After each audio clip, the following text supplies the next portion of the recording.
Buongiorno.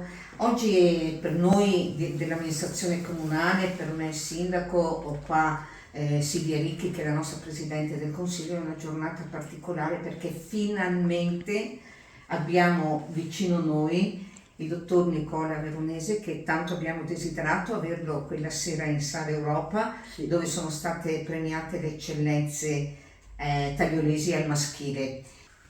Noi, Nicola, come comunità tagliolese siamo molto orgogliosi. Molto. Grazie. Guarda, dire poco, tu ormai sei diventato il numero uno come fama, poi hai superato la mia.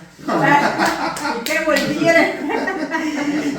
No, sai, io sono prepotente, però tu invece sei famoso per quello che sei, per quello che sei riuscito a fare e per il lustro che tu hai dato al comune di Taglio di Po, perché non è cosa semplice diventare un personaggio come lui.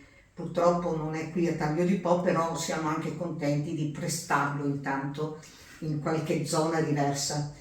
Auspichiamo sempre in un suo ritorno.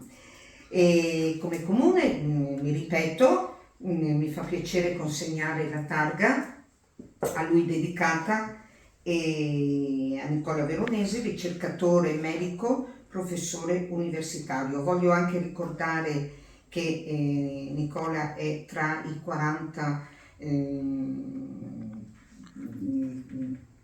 ricercatori, ho perso la parola, i 40 ricercatori al mondo e secondo in Italia.